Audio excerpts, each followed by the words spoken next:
Good morning बच्चों।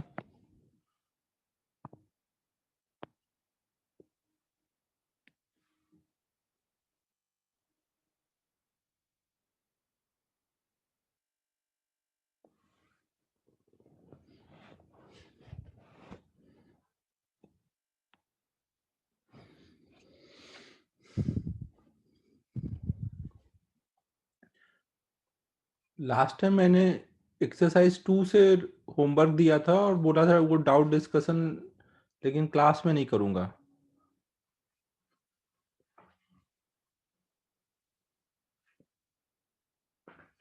तो अभी वेरिएबल मास बचा हुआ है, तो आज वो हम लोग कर लेते हैं ना।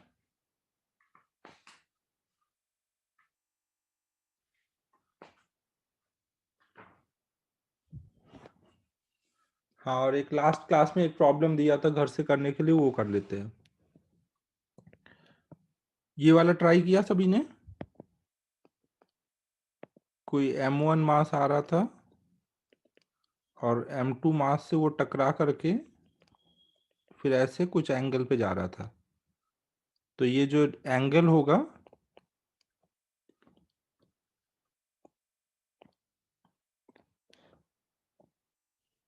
m1 कुछ इधर गया, m2 कुछ इधर गया, तो ये एंगल कुछ थीटा था, ये एंगल कुछ फाई ले लिया।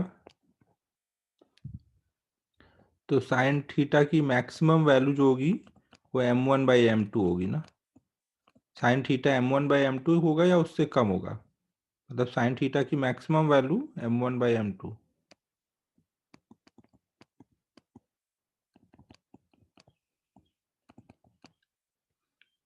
उल्टा लिख दिया ना।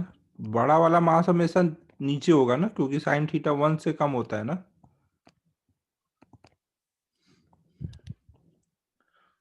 तो हुआ ये किसी से प्रथम हुआ क्या?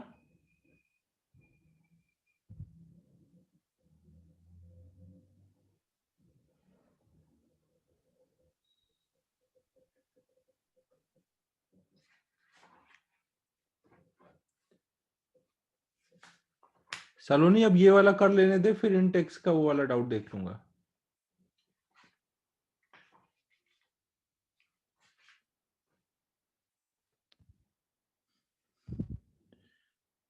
ठीक है, फिर सॉल्व करते हैं। तो देखो, इसमें हम लोग ये मान लेते हैं कि ये जो पहले आ रहा था ये कुछ p मोमेंटम से आ रहा था, और टकराने के बाद ये इधर को गया, ये इधर को गया, इसका कुछ मोमेंटम p1 हो गया, इसका कुछ p2 हो गया ना। कोलिजन में हम लोग वेलोसिटी भी ले सकते हैं, मोमेंटम भी ले सकते हैं ना।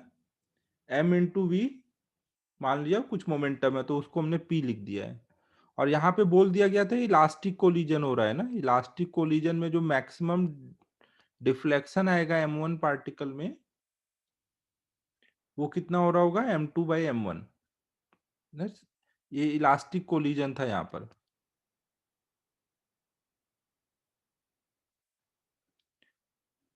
तो एक तो हम लोग यहाँ पे मोमेंटम कंजर्वेशन लगा सकते हैं। हम लोग लिख सकते हैं p, इसको इधर को रिजॉल्व कर लो, इधर हो जाएगा p1 cos थीटा, इधर हो जाएगा p1 sin थीटा। ऐसे p2 को रिजॉल्व कर लो, इधर आ जाएगा p2 cos फाई, इसका एंगल कुछ फाई ले लिया है ना, और इधर हो जाएगा p2 sin फाई। तो अगर हम x में मोमेंटम कंजर्व कराएं तो हम क्या लिख सकते हैं? p equal to p1 cos theta, इस डायरेक्शन में ना, यहाँ पर, प्लस p2 cos फाई। और y में अगर कंजर्व कराएं तो शुरू में y में कोई मोमेंटम नहीं है ना, x एक्सिस इधर लिया है, y एक्सिस ऊपर को लिया है। y में शुरू में कोई मोमेंटम नहीं है, इसका ऊपर को है तो इसको प्लस लिख देते हैं।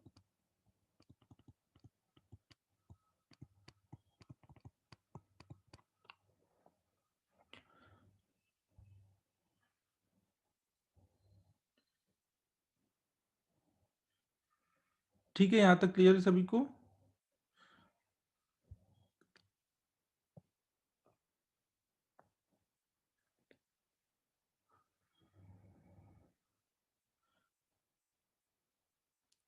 फिर देखो एनर्जी कंजर्वेशन से हम बोल सकते हैं इनिशियल काइनेटिक एनर्जी बराबर होगी फाइनल काइनेटिक एनर्जी, क्योंकि इलास्टिक कोलिजन है। इनिशियल काइनेटिक एनर्जी अगर हमें मोमेंटम बताया तो हम कितना बोलेंगे, मोमेंटम और काइनेटिक एनर्जी में क्या रिलेशन होता है, k equal to P square by 2m। Momentum के टर्म में काइनेटिक एनर्जी ऐसे लिखते हैं ना, तो यहां से हम इसकी काइनेटिक एनर्जी कितनी लिख सकते हैं, पी स्क्वायर बाई 2m1 ना, शुरू में ये रेस्ट पे था। और बाद में क्या बोलेंगे, इसकी टोटल मोमेंटम है p1, तो p1 square by 2m1 plus p2 square by 2m2 ना, ऐसे लिख सकते हैं। तो अब हमें यहाँ पे p2 स्क्वायर की वैल्यू ऊपर से निकाल के डालनी है। p2 स्क्वायर की वैल्यू निकालनी है तो हम लोग ऐसे सोच सकते हैं, यहां से हम लिख सकते हैं p2 cos phi equal to p minus p1 cos theta, और यहां से लिख सकते हैं p2 sin phi equal to p1 sin theta. दोनों को अगर हम स्क्वायरिंग करके ऐड करेंगे तो p2 स्क्वायर की वैल्यू आ जाएगी ना। ये मान लो इक्वेशन 1 है, ये इक्वेशन 2 है और ये इक्वेशन 3 है। ये क्वेश्चन देख रहे हो ना, ये काफी लंबा डेरिवेशन इसका जाएगा ना। आपको ये रिजल्ट याद रखना है कि जब भी एक हैवी पार्टिकल एक लाइट पार्टिकल जो रेस्ट पे से टकराएगा तो उसका जो डिफ्लेक्शन होगा वो इस रेंज में रहता है ना। हर बार इतना हम लोग डिराइव नहीं करेंगे, तो अब इनको स्क्वायर करके ऐड कर दो। अगर हम लोग यहाँ पर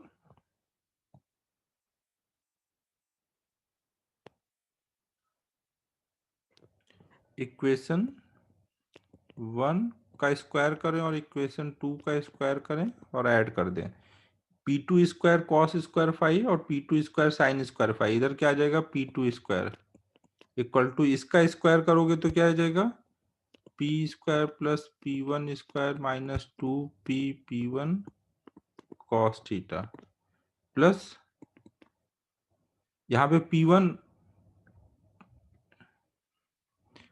यहाँ पे देखो p1 कॉस स्क्वायर थीटा आएगा और p1 साइन स्क्वायर थीटा आएगा, तो वो ऐड होकर के p1 स्क्वायर हो गया है ना, मैंने एक साथ ही लिख दिया है। समझ आ रहा है सभी को, p1 कॉस स्क्वायर थीटा एक टर्म आएगा, एक p1 साइन स्क्वायर थीटा आएगा, तो वो दोनों ऐड होकर के p1 स्क्वायर हो जाएंगे। तो जहां पे p2 स्क्वायर है यहाँ पे हम लोग ये वाली वैल्यू डाल देंगे। तो अब ये इक्वेशन 3 से क्या हो जाएगा, ये मान लो इक्वेशन 4 आ गई, तो इक्वेशन 3 में 4 से वैल्यू डाल दें तो क्या हो जाएगा, p square by 2m1 equal to p1 square by 2m1 plus p2 square, p2 square मतलब p square plus p1 square minus 2p1 cos theta upon में ना, ऐसे कुछ आ गया। अब देखो यहाँ पे ये इसको हम p स्क्वायर में या फिर p1 में क्वाड्रेटिक ले सकते हैं ना, या ये p में भी क्वाड्रेटिक सोच सकते हो इसको, या p1 में भी क्वाड्रेटिक सोच सकते हो ना। अब क्वाड्रेटिक अगर मान लो p में आपने क्वाड्रेटिक इक्वेशन ले ली इसमें, तो अब ये शुरू में जब आया था तो कुछ ना कुछ तो मोमेंटम था ना, तो उसके रियल रूट्स होने चाहिए ना, p की कुछ ना कुछ रियल वैल्यू होनी चाहिए। तो फिर हम इसका डिस्क्रिमिनेंट,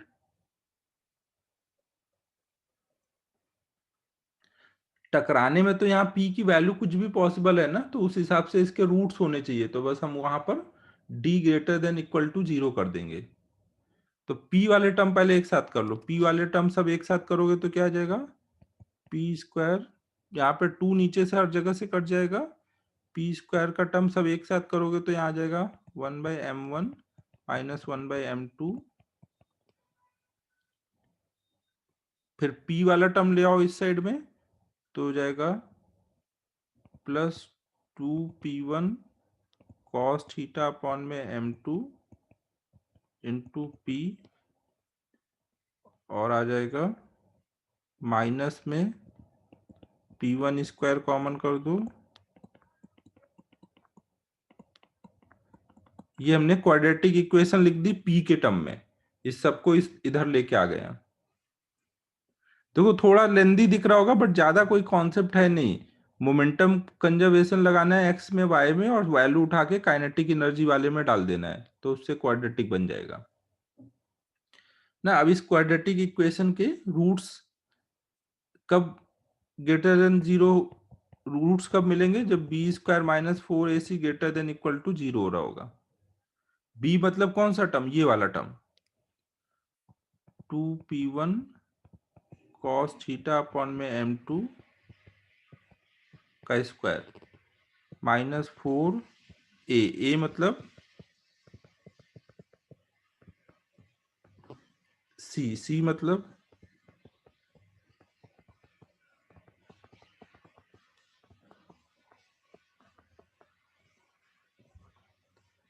ठीक है। ये बात यहां तक सबको क्लियर है? ये नोट कर लो, अब नेक्स्ट पेज पे बाकी सॉल्व कर देता हूं।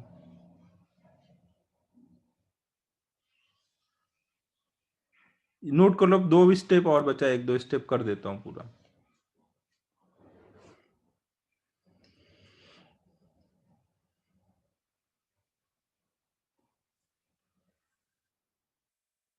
अच्छा यहाँ माइनस और ये भी माइनस, तो ये माइनस माइनस प्लस हो जाएगा ना।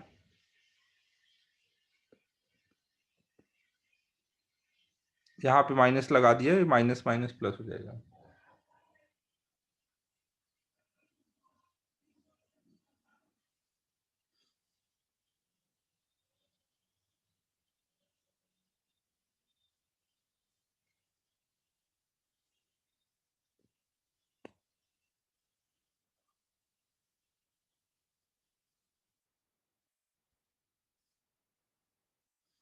अबे चवन, आज सुबह सुबह च्यवनप्राश खा लिया क्या तुमने? इतना फास्ट लिख रहे हो।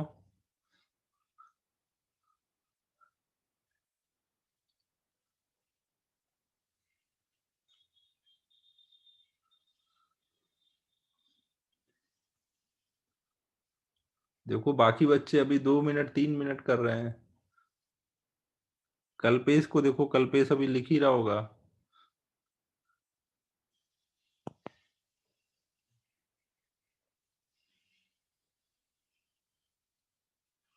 अरे वाह, कल्पेश ने भी लिख लिया जल्दी।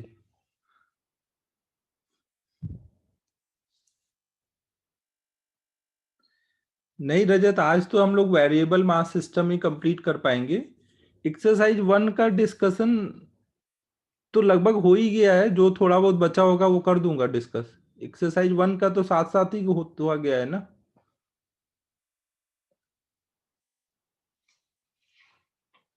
1 में तो मेरे हिसाब से कुछ ज्यादा बचा नहीं होगा डिस्कशन के लिए। हर क्लास में ही हम लोगों ने थोड़ा तो 1 का डिस्कस किया ही है।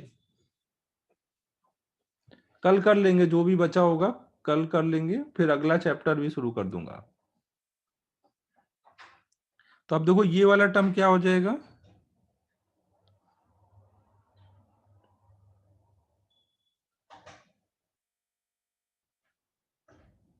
यहाँ पे देखो क्या आ जाएगा, 2 का स्क्वायर 4 आएगा ना।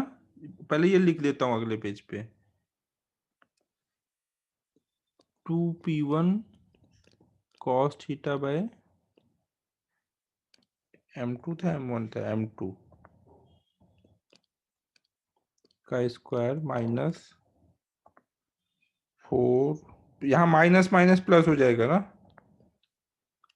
Plus 4p1 square 1/m1 minus m2 है, और 1/m1 प्लस m2 है, तो दोनों को a प्लस बी और a माइनस बी से सॉल्व करें तो a square minus B square लिख देते हैं ना। ये दोनों मिल करके a square minus B square हो जाएंगे। ठीक है, यहां तक सभी को क्लियर होगा। अब देख लो 4p1 स्क्वायर यहाँ पे भी आएगा ना, ये स्क्वायर होगा ना, तो 4p1 स्क्वायर यहाँ पे भी, ये तो कॉमन होके ये कट जाएगा। ठीक है, तो ये हमारा क्या हो जाएगा, कॉस स्क्वायर थीटा अपॉन में m2 square plus 1/m1 square minus 1/m2 square greater than equal to 0। तो कॉस स्क्वायर थीटा को अगर हम लोग कॉमन ले लें तो यहाँ पे नहीं, 1/m2 स्क्वायर को कॉमन ले लें तो यहाँ पे हम लिखेंगे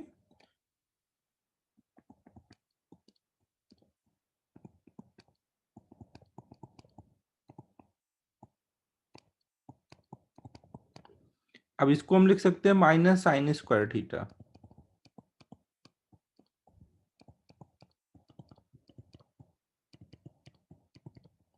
अब ये वाले टर्म को इस साइड ले आओ तो ये हो जाएगा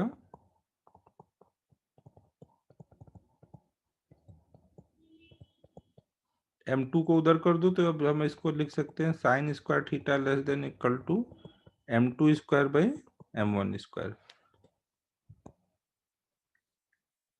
तो यहाँ से आ जाएगा साइन थीटा की value less than equal to होगी m2 बाई m1 ना। मैक्सिमम डिफ्लेक्शन कितना हो पाएगा, m2 बाई m1। यहाँ पे देखो m1 जो है लेस देन m2 है ना,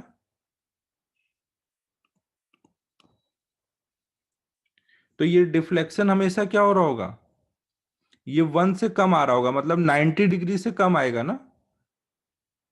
जब वो टकरा के ऐसे जा रहा है तो ये 90 से कम डिफ्लेक्शन आएगा ना।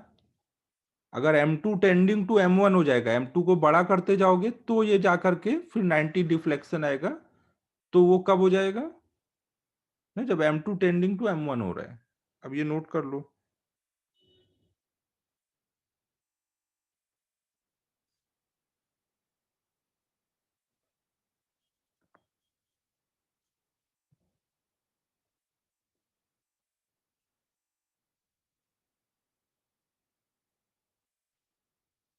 हाँ, m2 छोटा होना चाहिए, बट छोटा में भी एकदम m1 से जस्ट छोटा, टेंडिंग टू m1 बोल रहा हूँ ना, टेंडिंग टू m1।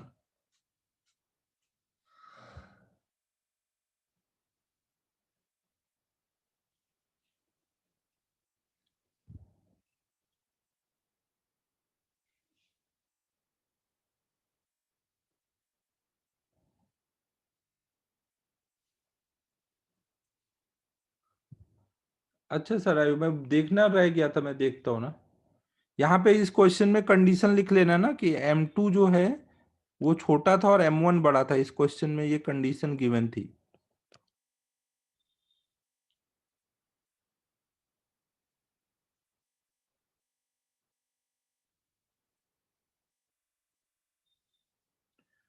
अबे आयुष कुंबर, कब सुधरेगा? काइनेटिक एनर्जी का फॉर्मूला कब याद करेगा? काइनेटिक एनर्जी का फॉर्मूला होता है एक तो हाफ mv² और दूसरा होता है मोमेंटम के टर्म में p²/2m। मोमेंटम के टर्म में क्या होता है, p²/2m, जहां m क्या होता है, जिसकी काइनेटिक एनर्जी लिख रहे हो उसका मास। अबे अब इसकी काइनेटिक एनर्जी लिखूंगा m1 की, तो m1 का ही मास लूंगा ना। ये इधर initial kinetic energy of m1 है, m2 रेस्ट पे था और बाद में m1 का लिखा है, m2 का लिखा है।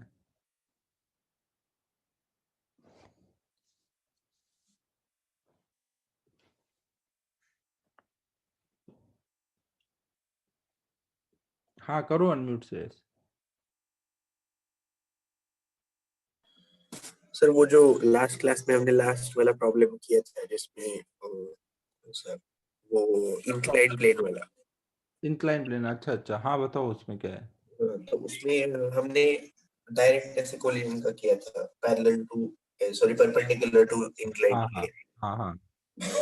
तो वैसे ऊपर से ड्रॉप किया गया, तो उसमें क्या करना है वो एक बार फिर से समझाएंगे। उसमें मैंने बोला था ना, ऊपर से ड्रॉप करेंगे तो आप उसको रिजॉल्व करके लिख देना, परपेंडिकुलर टू इंक्लाइन प्लेन और पैरेलल टू इंक्लाइन प्लेन, दो कंपोनेंट बना देना। और परपेंडिकुलर वाला कंपोनेंट ही कोलिजन के लिए रिस्पॉन्सिबल है, तो वो लेके पूरा प्रॉब्लम सॉल्व कर दो। पैरेलल वाला लास्ट में फिर से ऐड कर देना, लिखाया तो था वो सब। सर पर उसमें जो होगा, ये जो 3 इक्वेशंस है उसमें वेरिएबल ज्यादा है ना, और फिर उससे अरे कैसे? जो पैरेलल वाला है वो तो तेरा अनचेंज है, वो हटा दे। अब क्वेश्चन तो सिंपल वही हो गया ना जो पहले था, कि परपेंडिकुलर कोई पार्टिकल आ रहा है तो आफ्टर कोलिजन क्या क्या होगा। नहीं सर, वो जो 3 इक्वेशंस है उसमें impulse, initial velocity, final velocity, सही और से फिर सॉल्व करके देख, वही इक्वेशन है, कोई चेंज नहीं हुआ है। बस जब क्योंकि जो मॉड्यूल है उसमें कोएफिशिएंट ऑफ रेस्टिट्यूशन निकालने बोला है, तो उसमें पहले ये ही है 3 क्वेश्चन इसमें वेरिएबल। इंक्लाइन प्लेन वाला। हाँ, उसमें कोएफिशिएंट ऑफ रेस्टिट्यूशन निकालने को ठीक है, बोला हम है, लोग फिर और वो देख लेंगे ना कि इसमें 2 में आया था क्या क्वेश्चन वो। हाँ। अच्छा ठीक है, मैं फिर कर लेंगे डिस्कस। अभी मेरे को वेरिएबल मास पढ़ा लेने दो, वो होने के बाद लास्ट में टाइम बचेगा तो मैं ये थोड़ा देख लूंगा। Okay sir. चलो तो अब हम लोग वेरिएबल मास सिस्टम स्टार्ट कर रहे हैं। उल्टा लिख दिया क्या? अबे सही तो लिखा है, m1 ग्रेटर देन m2, ये 1 ही तो है, ये 2 है। इतनी अच्छी तो मेरी हैंड राइटिंग है यार, तब भी आदित्य तू ऐसे कर रहा है। अगले पेज पे। अच्छा अच्छा, अरे यार ज्यादा ही बड़ाई कर दी अपनी। m1 greater than m2।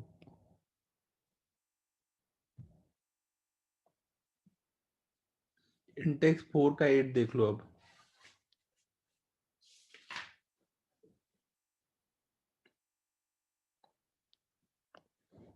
वो रिजल्ट याद रखना है ना, कई बार वो क्वेश्चन पूछा गया है और एग्जाम में ऑब्जेक्टिव में इतना लंबा डिराइव करना बहुत बेकार काम है ना, याद ही रखो वो। A ball of mass 10 kg strikes another ball of 25 kg at rest।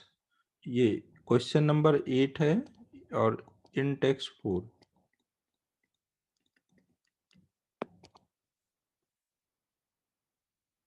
If they separate in, अबे जो अभी डिराइव किया भाई, sine theta less than equal to m2 by m1, ये वाला। If they separate in mutually perpendicular direction then coefficient of restitution. देखो आपको ये बोला गया है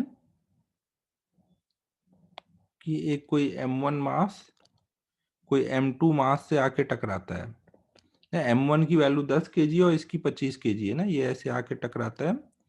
और टकराने के बाद क्या हो रहा है, m1 कुछ इधर जा रहा है, m2 कुछ इधर जा रहा है, और इनके बीच का ये जो एंगल है वो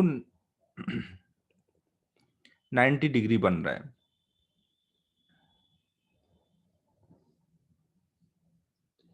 तो कॉफिशिएंट ऑफ रेस्टिट्यूशन हमें बताना है कितना होगा।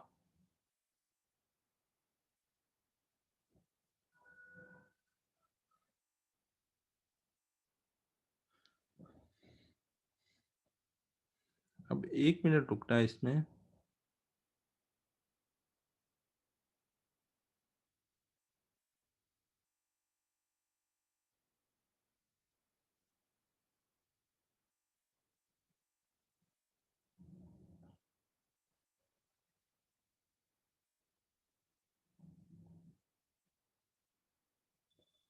ठीक है, तो हम लोग देखो यहाँ पे मान लेते हैं कि जब कोलिजन हो रहा होगा तो क्या हो रहा होगा। ये मान लो ऐसे u स्पीड से आया, कोलिजन के टाइम पे ऐसे कुछ कांटेक्ट हो रहा होगा, ये हमारा कुछ लाइन ऑफ इम्पैक्ट हो जाएगा ना। ये ऐसे u स्पीड से आ रहा था, ये कुछ एंगल थीटा हो गया, तो ये वाला हो जाएगा u cos थीटा, और ये हो जाएगा कुछ u sin थीटा। अब यहाँ पर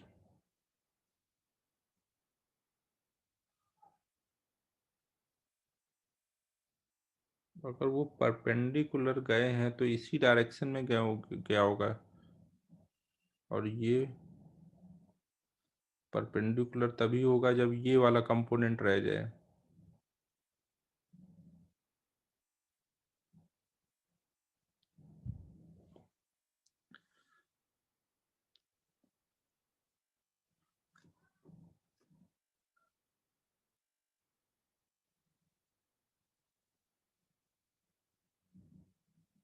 सलोनी, अगर उसमें देखो क्वेश्चन में बोला गया है कि दे सेपरेट इन परपेंडिकुलर डायरेक्शन, तो इसका क्या मतलब है? हेड ऑन कोलिजन में कोई परपेंडिकुलर जाता है क्या? हेड ऑन में तो एक ही लाइन में रहेंगे ना।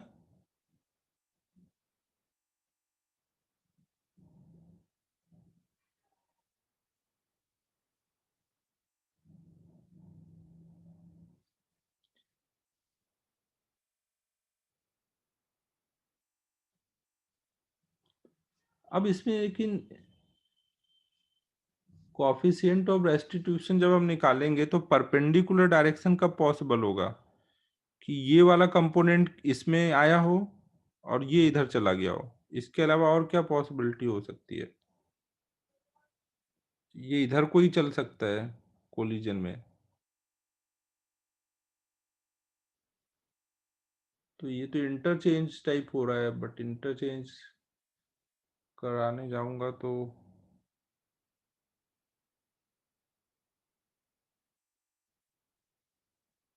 अच्छा ठीक है, हाँ वेलोसिटी चेंज हो जाएगी। हाँ, तो देखो यहाँ पे क्या हो रहा होगा, हम इस लाइन के लॉन्ग मोमेंटम कंजर्व कर देंगे ना।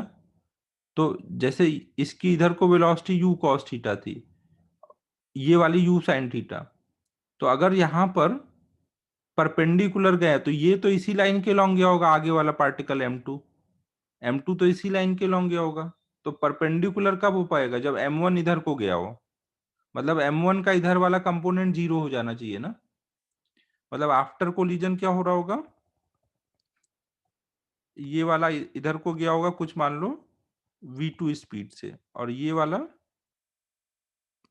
इधर को गया होगा u साइन थीटा से, तो ये परपेंडिकुलर हो जाएंगे। मतलब उसका इधर वाला वेलोसिटी क्या हो जाना चाहिए, इसका इधर वाला वेलोसिटी जीरो होगा तभी परपेंडिकुलर हो पाएंगे ना।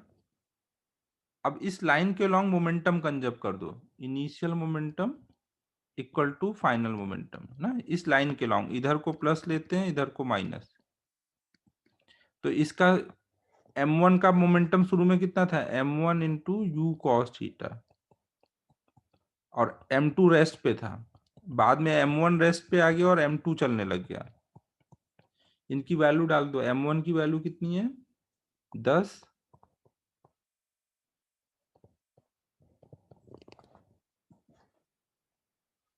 और m2 की वैल्यू कितनी है 25।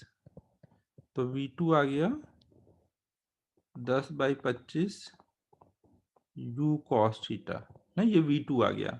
अब आप इसमें रख दो।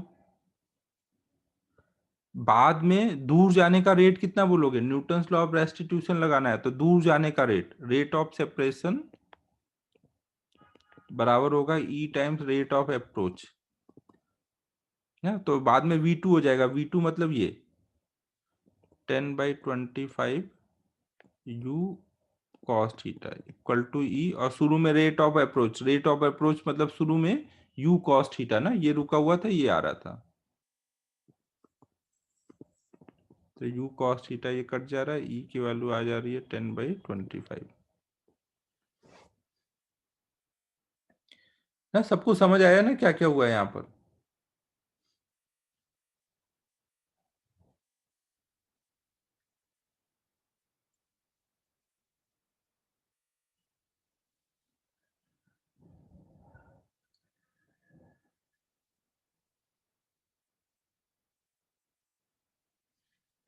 ठीक है, फिर अब हम लोग वेरिएबल मास सिस्टम स्टार्ट कर रहे हैं।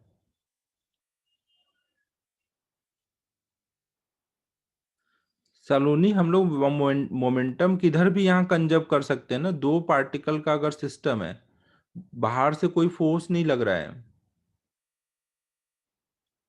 तो मोमेंटम हर तरफ कंजर्व हम कर सकते हैं ना। लेकिन हम करते किधर है, ऑब्लिक कोलिजन में लाइन ऑफ इम्पैक्ट के लॉन्ग करते हैं, तो इजी होता है ना सॉल्विंग के हिसाब से। तो इसलिए हमने इधर को किया है। करने को तो आप किधर को भी कर लो, जैसा आपको इजी पड़े। मोमेंटम तो हर तरफ कंजर्व होता है ना। But Newton's law of restitution हमेशा किधर को लगाना होता है, लाइन ऑफ इम्पैक्ट के लॉन्ग।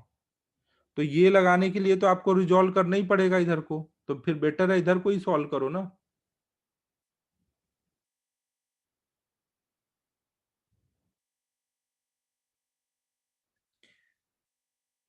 ठीक है, नोट हो गया है।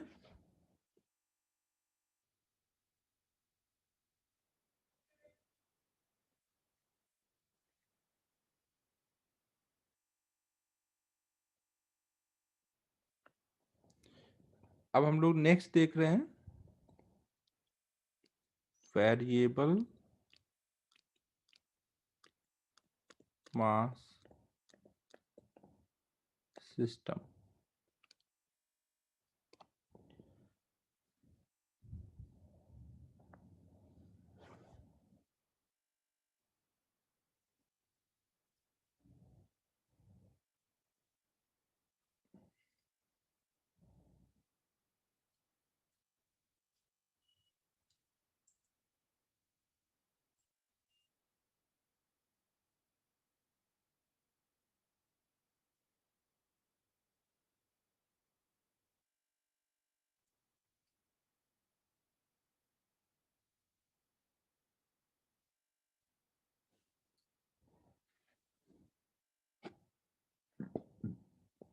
आएगा ना श्रेयस, इस बार पूरा COM आ रहा है।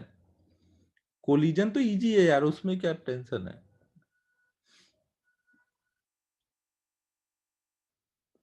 वेरिएबल मास भी इजी होता है श्रेयस, वेरिएबल मास इजी है, कर लो वो भी।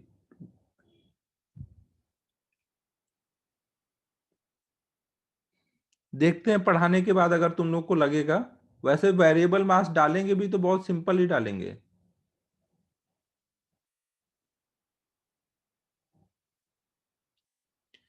तुम लोग का देखो, जो नेक्स्ट मेजर टेस्ट है उसमें,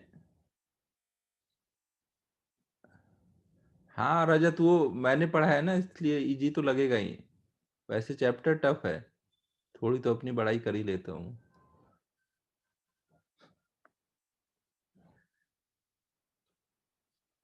तो देखो, ये जो अपना अगला वाला चैप्टर है रोटेशन, वो भी मैंने डाल दिया है इसमें चैप्टर, वो मेजर टेस्ट के सिलेबस में। बट वो कंप्लीट नहीं हो पाएगा ना वो, मतलब वो भी काफी टफ चैप्टर में आता है। तुम लोग कहोगे सर ऐसे ही बोलते रहते हैं, रोटेशन भी काफी टफ चैप्टर में आता है। तो उसको केवल हम लोग आधा ही कर पाएंगे, जितना हो पाएगा उतने ही डालेंगे हम लोग उसमें मेजर टेस्ट में। नहीं डालेंगे नहीं अगर मेजर टेस्ट में उसको, तो तुम लोग पढ़ोगे नहीं, फिर इतने वो क्लासेस वेस्ट हो जाएंगे। डालना पड़ेगा वो। अभी मेजर टेस्ट में अभी 15 दिन है ना, 15 दिन का सब क्लास वेस्ट हो जाएगा। हाँ इजी डालेंगे, रोटेशन जो इनकम्प्लीट चैप्टर होगा उसके क्वेश्चन इजी वाले ही आएंगे।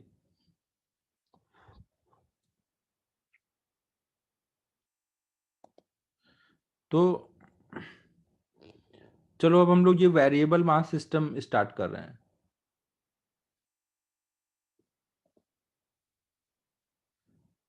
तो देखो, ये वेरिएबल मास सिस्टम हमने जैसे ये पढ़ा हुआ है कि मोमेंटम ऑफ कोई भी सिस्टम होता है m/v ना। कोई भी सिस्टम का मोमेंटम बराबर होता है मास इंटू वेलोसिटी। और अगर हम इसको डिफरेंशिएट करते हैं dp/dt, तो वो क्या हो जाता है। अब देखो यहाँ पे अगर मास कांस्टेंट है तो आप डिफरेंशिएशन में पहले, अभी दो लोगों का प्रोडक्ट है ना, प्रोडक्ट है तो डिफरेंशिएशन में क्या करोगे, m बाहर करोगे v का डिफरेंशिएशन, v बाहर करोगे m का डिफरेंशिएशन। तो यहाँ पर आप देख रहे हो, अगर आपका मास कांस्टेंट है, अगर आपका मास कांस्टेंट है, तो उस केस में ये वाला टर्म जीरो हो जाएगा। हाँ, अगर ये वाला टर्म जीरो हो जाएगा तो आप लिख सकते हो dp/dt क्या होता है, एक्सटर्नल फोर्स बराबर m/dv/dta। तो ये F=ma जो आता है वो केवल कब आता है, जहां पे मास कांस्टेंट होता है ना। अगर मास कांस्टेंट नहीं होगा तो ये वाला टर्म भी रह जाएगा ना।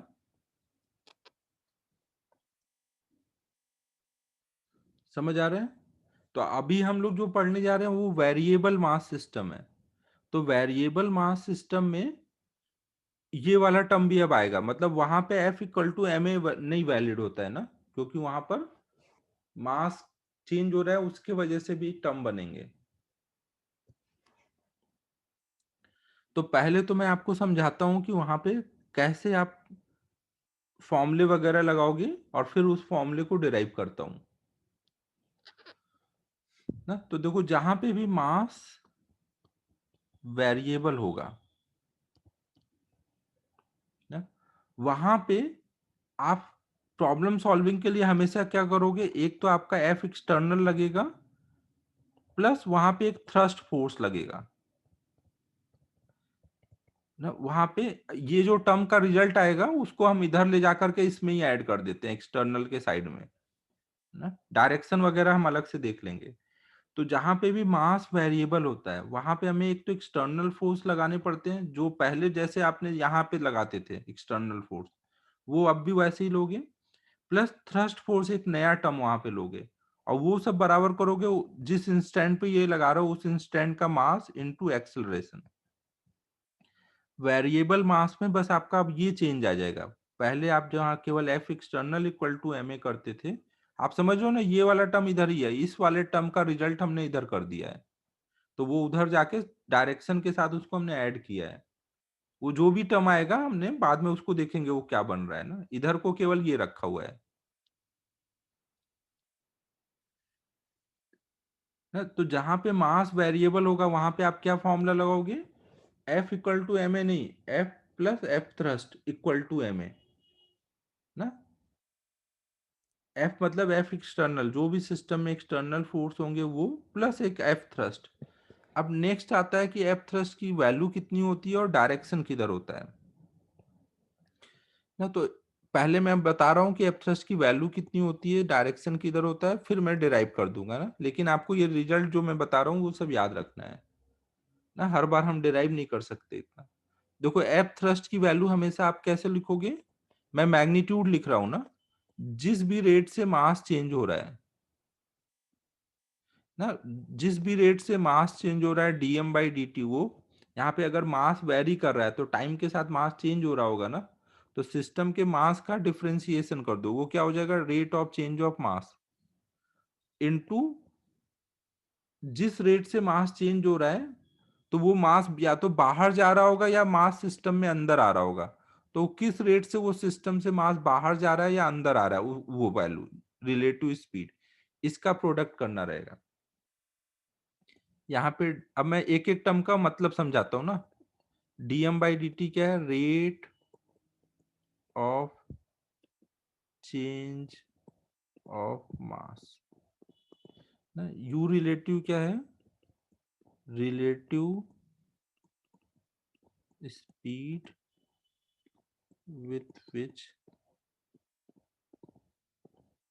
mass is ejecting or adding to system ना। जैसे रॉकेट होता है ना, रॉकेट में अंदर फ्यूल बर्न होता है ना, फ्यूल बर्न होता है और पीछे को वो गैस ऐसे निकालता है। तो वहां पे क्या होता है, मास कम हो रहा होता है और जो मास निकलता है वो पीछे को स्पीड से निकलता है, तो वो जिस स्पीड से निकल रहा है वही हमारी रिलेटिव स्पीड है। सिस्टम के रिस्पेक्ट में इसकी स्पीड लेनी होती है ना, ये सिस्टम के रिस्पेक्ट में इसकी स्पीड लेनी है ना। ये हमारा सिस्टम है, इसका मास चेंज हो रहा है तो कितनी स्पीड से नीचे को गैस निकल रही है, वो speed with respect to system यहाँ पे लिखना होगा ना। वो सब कैसे क्या निकालेंगे वो हम देखेंगे, बट आप पहले ये समझ लो ना कि थ्रस्ट की वैल्यू होती कितनी है। फिर नेक्स्ट आता है कि थ्रस्ट फोर्स का डायरेक्शन किधर होता है। देखो जब यहाँ पे जैसे इस केस में देखो, जब इसका मास चेंज हो रहा है, कम हो रहा है, तो ये गैस जब पीछे को निकलती है तो थ्रस्ट आगे को लगता है। मतलब जो रिलेटिव स्पीड और थ्रस्ट फोर्स है वो अपोजिट है ना। जहां पर भी मास कम हो रहा होगा वहां पर रिलेटिव स्पीड जिधर को होगी, अगर रिलेटिव स्पीड आगे को होगी तो थ्रस्ट फोर्स उसके पीछे को होगा ना। रिलेटिव स्पीड और थ्रस्ट फोर्स अपोजिट होते हैं ना, अगर रिलेटिव नीचे है तो थ्रस्ट ऊपर होगा, जहां पे मास चेंज हो रहा होता है। और अगर कहीं पे मास सिस्टम का बढ़ रहा है ना, इंक्रीज हो रहा है, ये ऊपर जाना मतलब इंक्रीज हो रहा है, तो वहां पे रिलेटिव स्पीड जिधर होगी उधर कोई थ्रस्ट फोर्स भी होगा।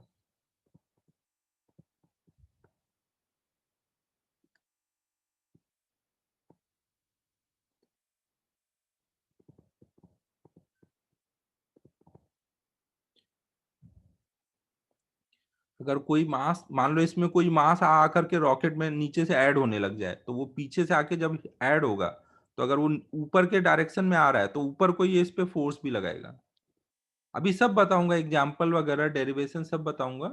पहले आपके दिमाग में क्या याद रखना है उस चीज का मैंने क्लियर कट लिख दिया है, इतनी चीजें याद रखनी है ना, कंफ्यूज नहीं होना है। अब मैं इसमें आगे सबको यूज करना सिखाऊंगा, डेरिवेशन बताऊंगा कैसे कौन से फॉर्मूले आए हैं। जब भी ये बात समझ आ रही है, जब भी सिस्टम का मास बढ़ेगा तो जिस स्पीड से मास आके ऐड होता है उधर कोई फोर्स लगता है, और जब निकलता है मास सिस्टम से तो अपोजिट में फोर्स लगता है। तो ये आपको डायरेक्शन के लिए याद रखना है, और थ्रस्ट फोर्स का फॉर्मूला याद रखना है, और थ्रस्ट फोर्स को यूज कैसे करना है वो याद रखना है।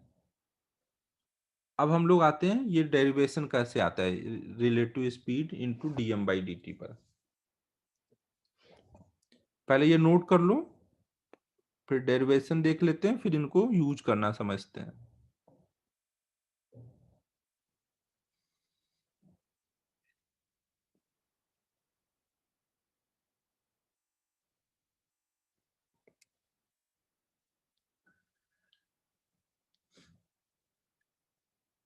तो अब हम लोग नेक्स्ट डिराइव करने जा रहे हैं expression for thrust force.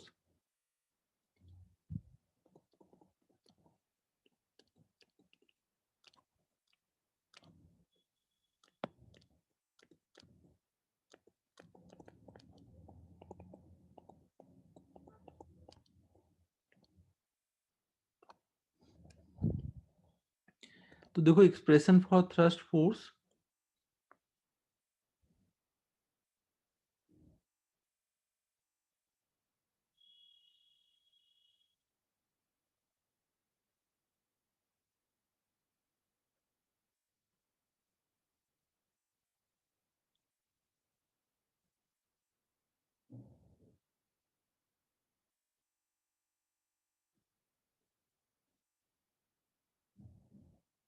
Aditya क्या बोल रहा है, प्लस मतलब क्या?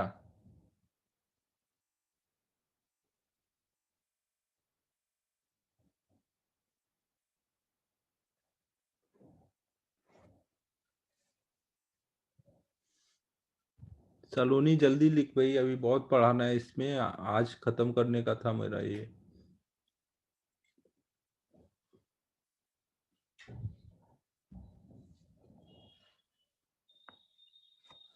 तो देखो हम लोग अब देख रहे हैं कि ये थ्रस्ट फोर्स क्या जो हमने एक्सप्रेशन देखा वो कैसे डिराइव होगा। तो हम उसके लिए कोई एक सिस्टम ले लेते हैं, मान लो कोई एक मास है जिसकी वैल्यू m है, और वो v स्पीड से जा रहा है, इस पे कोई भी बाहर से फोर्स अभी नहीं लग रहा है। अब अगर अचानक से इससे कुछ मास अलग हो जाए ना, अगर इससे अचानक से इंटरनल रीजन से कुछ मास dm अलग हो जाए, तो इसका मास कितना रह जाएगा, m माइनस dm। और ये जो dm मास है, ये मान लो इसके रिस्पेक्ट में पीछे को v रिलेटिव स्पीड से बाहर आया ना, ये आगे को जा रहा था और इससे v रिलेटिव स्पीड से, रिलेटिव स्पीड मतलब इसके रिस्पेक्ट में इसकी स्पीड ना, ये dm मास इससे बाहर निकला इतनी रिलेटिव स्पीड से। तो अब आपको पता है कि ये अगर मास इंटरनल रीजन से बाहर आया है तो सिस्टम का तो मोमेंटम कंजर्व होगा ना। अब अगर पीछे को मोमेंटम आया है तो सिस्टम का मोमेंटम जो आगे को था वो कंजर्व कब हो पाएगा, जब इसकी स्पीड सेम रहे या बढ़ जाए ना। जब बढ़ जाएगी इसकी स्पीड तभी मोमेंटम यहाँ पे सिस्टम का कंजर्व हो पाएगा ना। तो जैसे ये पीछे को निकलेगा, इसकी स्पीड कुछ v से बढ़ के v प्लस dv हो जाएगी ना? जैसे ही निकला तुरंत उसकी स्पीड v प्लस dv हो गई, तो ये इसकी जो नई स्पीड है ये रिलेटिव उसी के रिस्पेक्ट में रहती है ना। कोई भी इंस्टेंट पे रिलेटिव लिख रहे हो तो इस इंस्टेंट पे इसकी जो स्पीड है उसके रिस्पेक्ट में ये इसकी रिलेटिव स्पीड है। ठीक है, क्लियर है? इसकी स्पीड कुछ हमने माना कि डीवी बढ़ गई ना। अब इसकी ग्राउंड के रिस्पेक्ट में स्पीड कितनी बोलोगे?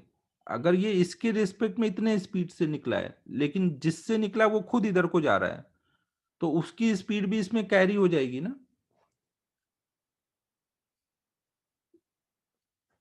जैसे प्लेटफॉर्म वाला केस याद करो, प्लेटफॉर्म के रिस्पेक्ट में ये कुछ v रिलेटिव से पीछे गया, बट प्लेटफॉर्म आगे गया v प्लस डीवी से, तो ग्राउंड के रिस्पेक्ट में वो नेट कितना जाएगा?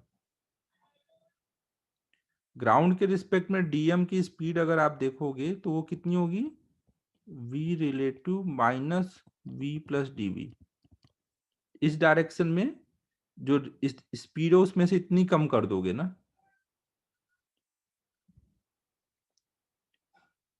आपको इसके रिस्पेक्ट में ये स्पीड दी हुई है ना, ये रिलेटिव स्पीड है, तो ग्राउंड के रिस्पेक्ट में तो स्पीड निकालनी पड़ेगी ना। ग्राउंड के रिस्पेक्ट में स्पीड कैसे निकालोगे? जो भी ऑब्जर्वर के रिस्पेक्ट में स्पीड दी है रिलेटिव, उसमें ऑब्जर्वर की स्पीड ऐड करोगे ना।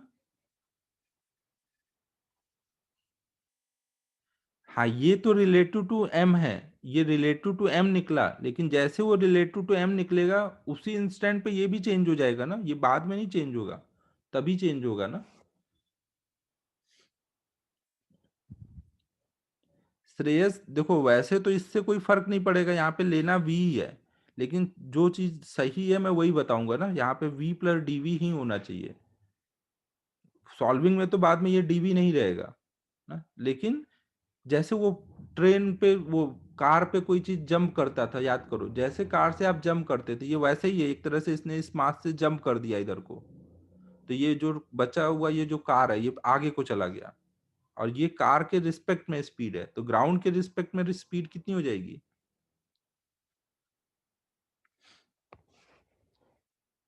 अमन समझा तुझे? कार वाला ही पूरा केस ले ले, कार ऐसे जा रहा था एम मास से वी स्पीड से, और कार से ये इससे जंप कर गया है मास से, तो इसकी स्पीड बढ़ जाएगी ना। और कार के रिस्पेक्ट में ये v रिलेटिव से जंप हुआ है, तो ग्राउंड के रिस्पेक्ट में स्पीड कितनी आएगी ना, इतनी इसमें से कार वाली कम कर देंगे ना। आप इसकी स्पीड को v relative minus V plus D V इस डायरेक्शन में बोल सकते हो, या फिर आप ये भी बोल सकते हो, कोई भी एक को बड़ा ले लो, अगर मान लो ये वाला बड़ा है ये छोटा है ना, तो आपको ये वाली स्पीड इसमें ऐड करनी है ना, डायरेक्शन के साथ, डायरेक्शन के साथ जब ऐड किया तो ये वाला बड़ा था ये छोटा था, तो नेट आपने इधर लिखा। अगर आपने माना है कि v रिलेटिव बड़ा है, अगर कोई मानता है कि भाई v रिलेटिव छोटा है ये वाला बड़ा है, तो वो उसको ऐसे भी लिख सकता है, दोनों से एक ही बात आएगी ना। जब आप ऐसे लिखोगे तो एरो इधर बना दोगे ना, और अगर अगर ऐसे लिखोगे तो एरो उधर बनाओगे, तो उससे रिजल्ट एक ही आएगा। कोई भी एक को बड़ा लिख करके आप नेट स्पीड इसकी लिख दो ग्राउंड के रिस्पेक्ट में। तो अभी मैंने माना है कि v रिलेटिव बड़ा है, तो इसको हम बोल सकते हैं वो इधर जा रहा होगा, और जो बचा हुआ मास है m माइनस डी एम, वो इधर को जा रहा है v प्लस डीवी से। अब ये इंटरनल रीजन से बाहर आया है ना, तो हम लोग यहाँ पे मोमेंटम कंजर्व करा देंगे,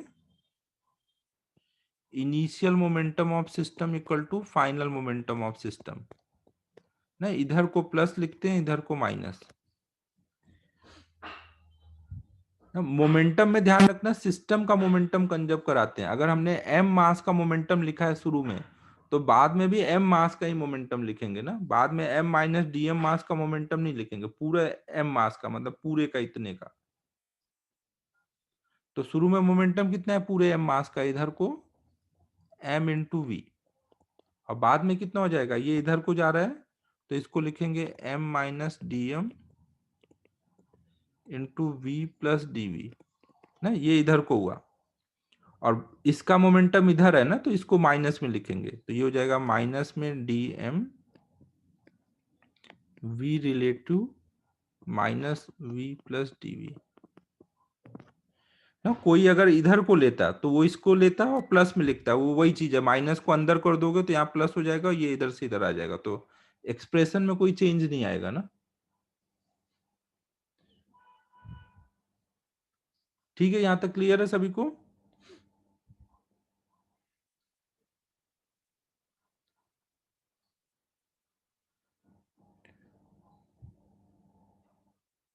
अब इसको सॉल्व करते हैं, इसको अंदर मल्टीप्लाई करो, मल्टीप्लाई करोगे तो क्या आ जाएगा, m into V plus m into D V minus D M into V minus D M D V, इसको अंदर मल्टीप्लाई करो, minus D M into V relative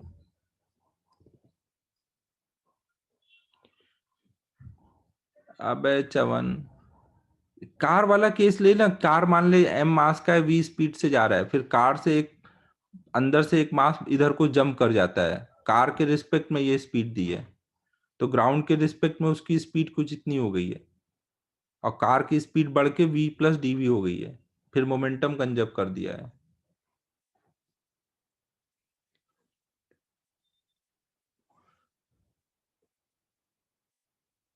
ना। अंदर मल्टीप्लाई करो अब इसको,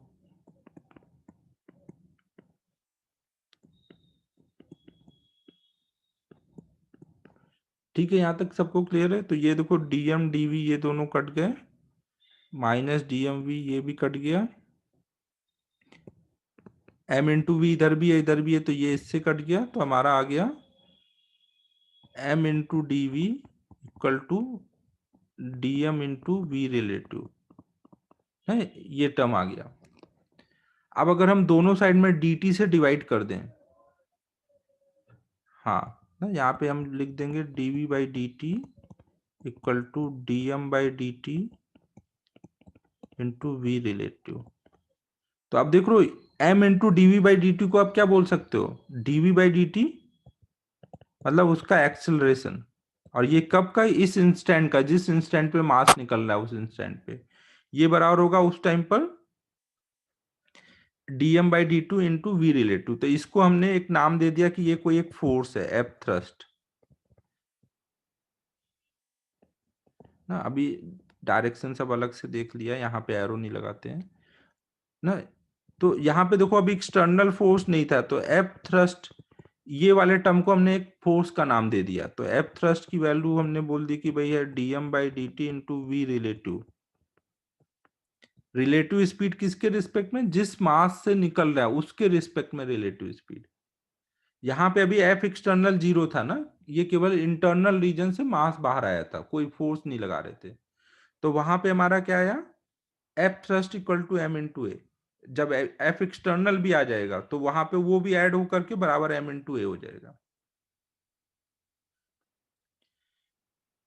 ठीक है, क्लियर है। अभी केवल हमने बिना एक्सटर्नल फोर्स के डिराइव किया, तो एफ थ्रस्ट बराबर बराबर आया एम इंटू ए। जब एक्सटर्नल भी होगा तो दोनों को ऐड करके बराबर कर देंगे एम इंटू ए के, और यहाँ पे एम लगातार चेंज हो रहा होता है ना, एम लगातार चेंज हो रहा होता है, तो इसलिए हमेशा जिस इंस्टेंट पे आप इक्वेशन लगा रहे हो उस इंस्टेंट का मास लिखते हैं ना।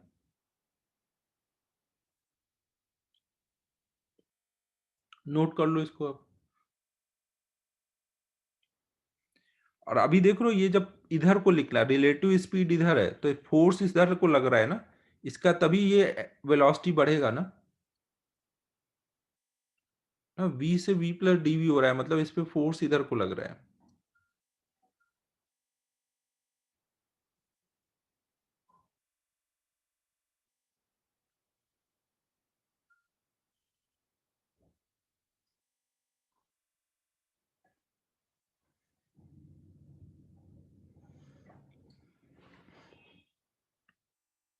डायरेक्शन आप यहां से भी समझ सकते हो ना, जब m कम हो रहा होगा, जब m कम हो रहा होगा तो ये टर्म माइनस हो जाएगा, मतलब जो भी v रिलेटिव है उसके आगे माइनस लगा आएगा ना। ये वाला टर्म तो एक्सेलरेशन का डायरेक्शन होगा ना, एक्सेलरेशन मतलब उधर को ही आपको एक तरह से फोर्स लगाना है। जब m कम हो रहा होता है तो रिलेटिव के आगे माइनस दिखेगा ना। सेम ही है श्रेयस, सेम ही टाइप दोनों है। कार से बॉय ने जंप किया तो कार प्लस बॉय सिस्टम का मास चेंज हुआ ना, कार प्लस बॉय सिस्टम का मास चेंज हुआ, वही चीज है। बस कार से जंप में एक बार होता है, अब रॉकेट वगैरह में कंटिन्यूअस ऐसे मास निकलता रहेगा।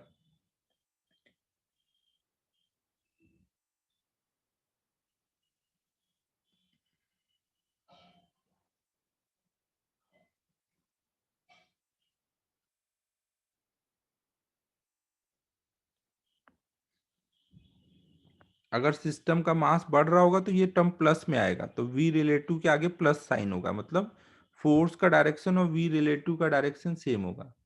हालांकि यहाँ से आपको देखना नहीं है, बट ऐसा कर सकते हैं, ये मैंने बताया ना, आपको अलग से याद रखना है कि मास बढ़ता है तो v रिलेटिव और थ्रस्ट का डायरेक्शन सेम होगा, मास कम होगा तो v रिलेटिव और थ्रस्ट अपोजिट होंगे।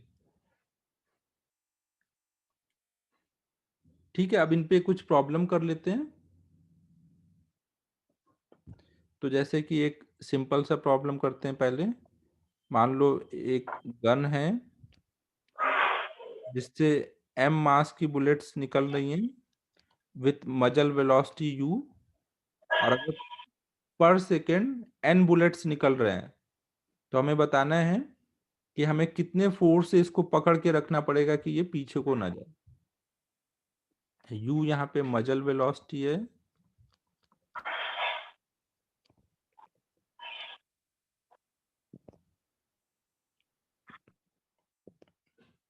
और n नंबर ऑफ बुलेट्स जो पर सेकेंड फायर हो रहे हैं।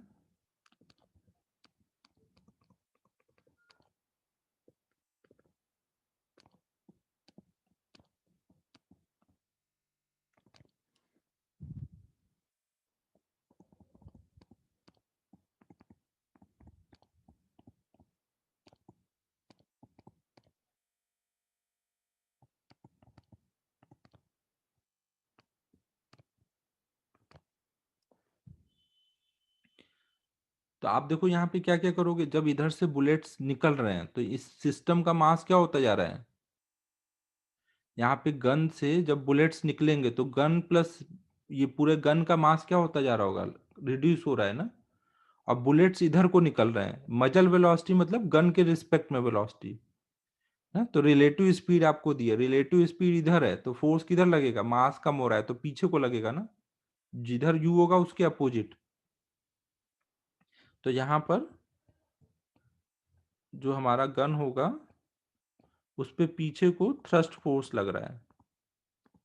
तो अगर आपको इसको पकड़ के रखना है, जाने नहीं देना है, तो आपको आगे को एक्सटर्नल फोर्स को फोर्स लगाना पड़ेगा। तो एक्सटर्नल फोर्स की वैल्यू बराबर होगी थ्रस्ट के, और थ्रस्ट की वैल्यू कैसे निकालोगे, dm/dt इंटू वी रिलेटिव।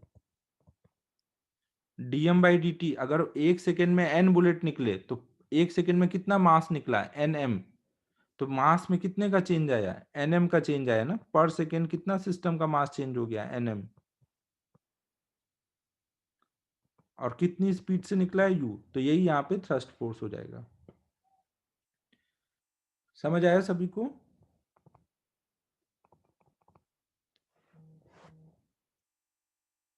जितनी बुलेट पर सेकेंड निकलेंगी मतलब उतना मास पर सेकेंड निकल रहा है, तो वही चेंज है, dm/dt की वैल्यू है वो।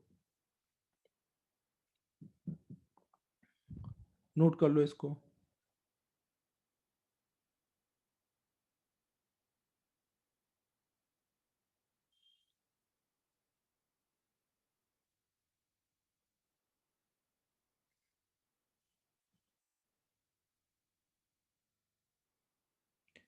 सिद्धेश, गन को पकड़ के रखना है भाई। अगर पीछे को थ्रस्ट इतना लग रहा है तो तू क्या करेगा, इससे कम फोर्स लगाएगा, ज्यादा लगाएगा, रोकना है इसको बस। बस हाथ में पकड़ के रखना है, इधर उधर जाने नहीं देना है।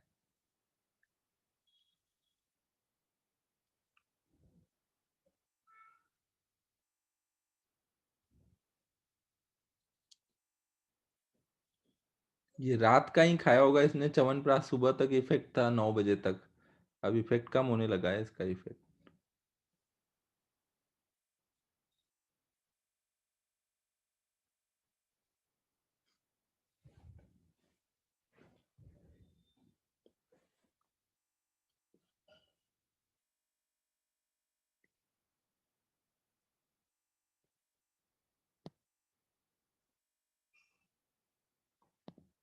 प्रथम आजकल रामदेव बाबा वाला ही खा रहा है, तभी मचा रहा है।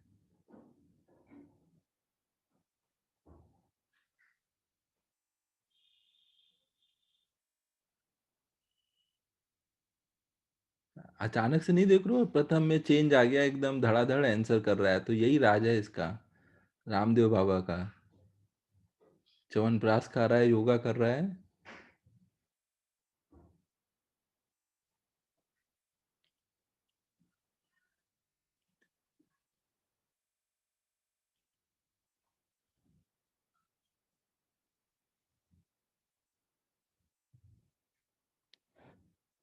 कल्पेश, केवल जय करने से काम नहीं चलेगा, तुम्हें भी खाना पड़ेगा।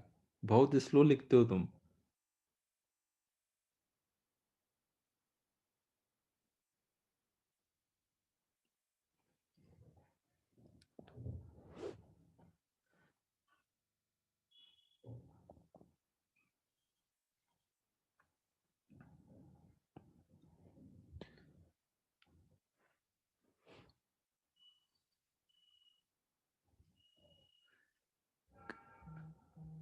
भावेश, यहाँ पे कॉन्ट्राडिक्ट क्यों कर रहे हैं? क्योंकि देखो, जो हमारी गन है, गन रुक रोक के रखना है ना, गन को रोक के रखना है। इसका मतलब क्या हुआ कि F external plus F thrust बराबर एम इंटू ए। तो ए जीरो होना चाहिए ना, गन को रोक के रखना है। तो वहां पे क्या आएगा, एक्सटर्नल फोर्स जो होगा डायरेक्शन में बस क्या आएगा, थ्रस्ट के अपोजिट आएगा ना। और मैग्नीट्यूड में क्या आएंगे, दोनों इक्वल आएंगे ना, मैग्नीट्यूड तो दोनों का इक्वल होगा, डायरेक्शन बस अपोजिट होगा।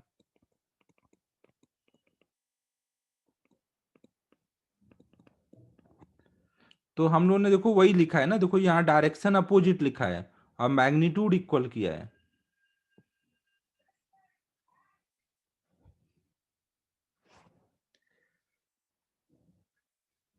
ये नोट हो गया। नेक्स्ट प्रॉब्लम करें।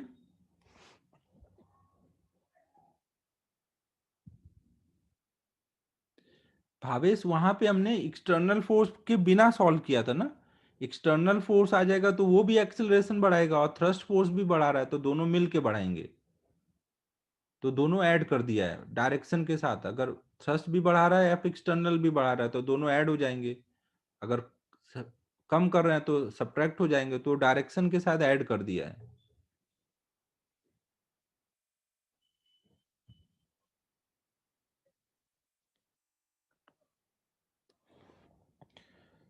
तो नेक्स्ट प्रॉब्लम अब हम लोग कर रहे हैं। सपोज कोई ट्रक है,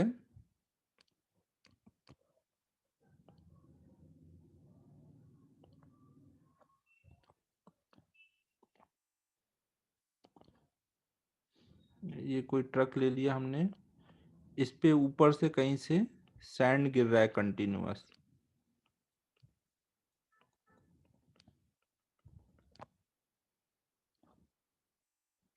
क्या ट्रक बनाया आज, इसको ऐसे बनाता हूँ। नहीं, ये खाली ट्रक है, इस पे सैंड गिर रहा है।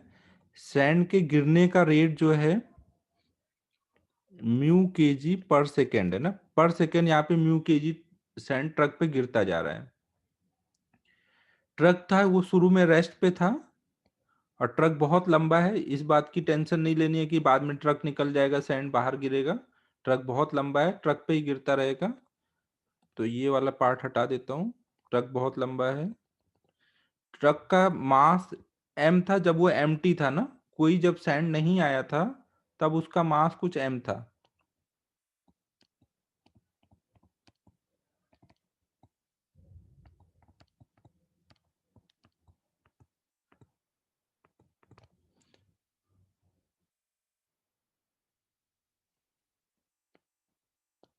इफेक्ट तो है भाई अभी तक सिद्धेश पे। वहां ट्रेन ट्रेन ले लेते हैं भाई। बाबा रामदेव ने भला तो कर दिया है भाई। तो अगर हम अब ट्रक पे एफ फोर्स लगाना शुरू करें, एक एफ कांस्टेंट फोर्स,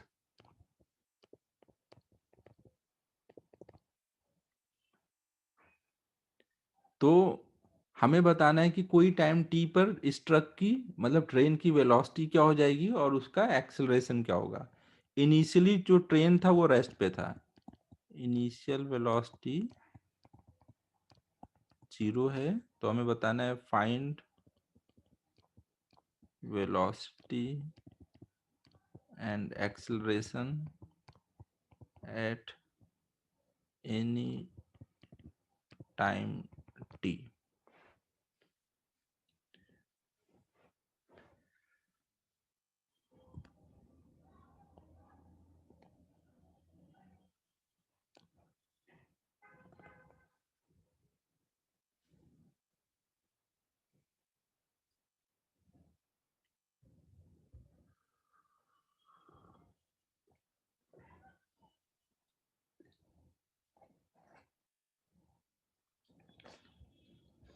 पहला प्रॉब्लम है, मैं कर दूं, अगला तुम लोग ट्राई करो।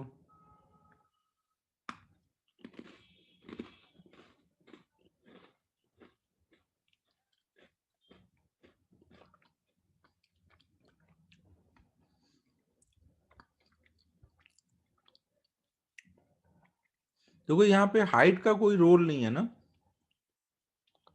क्योंकि हमें वर्टिकल में थ्रस्ट नहीं देखना है ना, इधर को थ्रस्ट देखना है, हॉरिजॉन्टल में ना।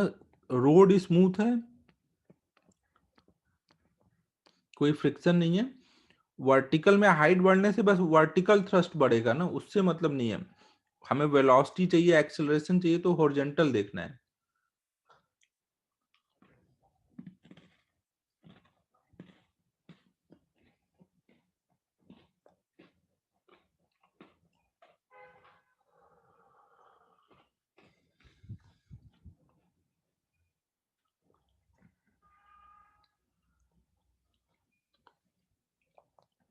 और ये गिवन है कि ट्रक पे पर सेकेंड म्यू केजी सैंड गिर रहा है ना। ट्रक पे पर सेकेंड जो सैंड गिर रहा है वो म्यू केजी है।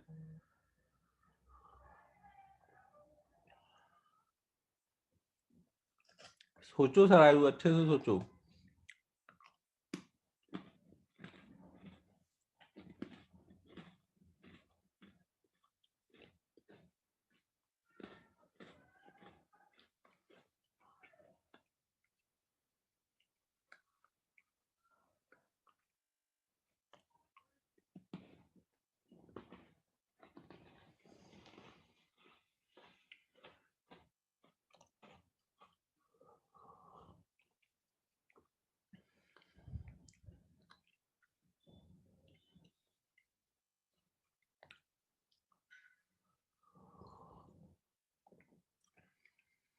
अभी चेक करते हैं आदित्य ना।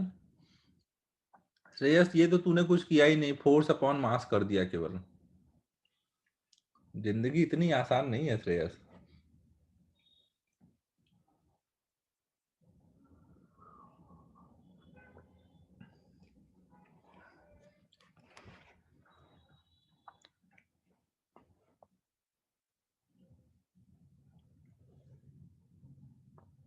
सॉल्व किया जाए अब।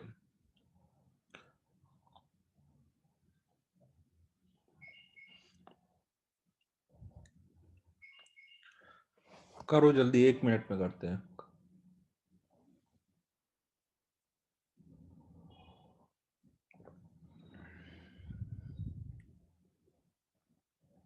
चेक करते हैं आदित्य ने, अभी कर ले ट्राई, अभी करता हूँ सॉल्व, फिर चेक करेंगे।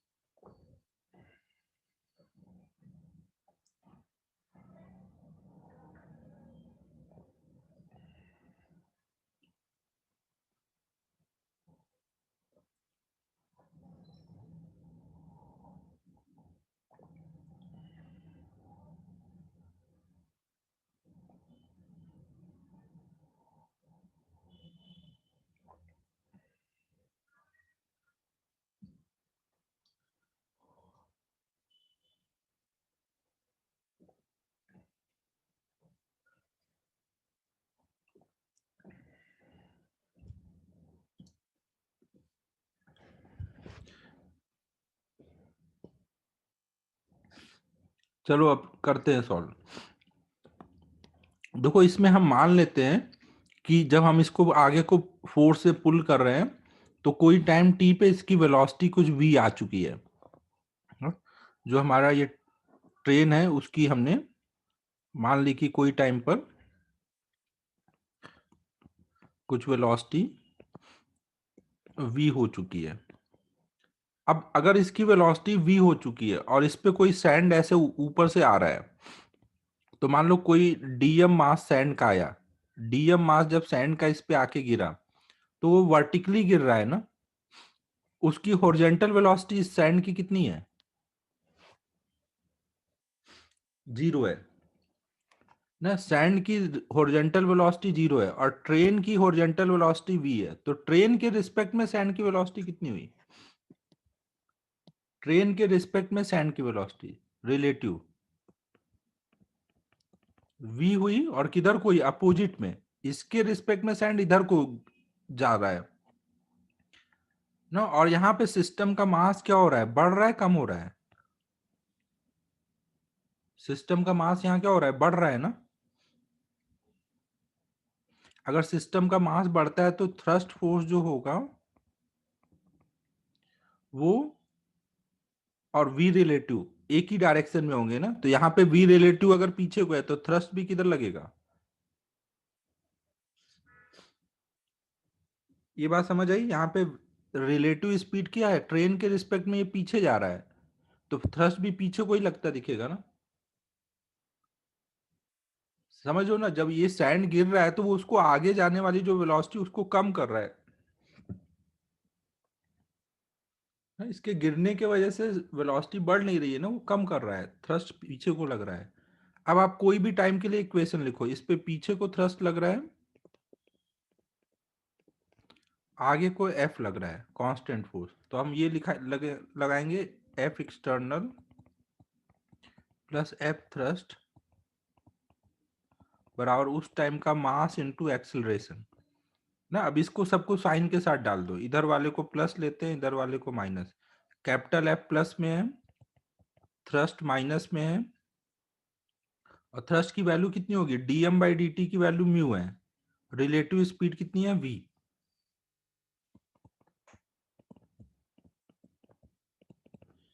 ये इक्वेशन सबको क्लियर है? क्योंकि यहीं तक फिजिक्स है ना, अब आगे मैथमेटिक्स लगेगी। अब ये क्लियर है सबको?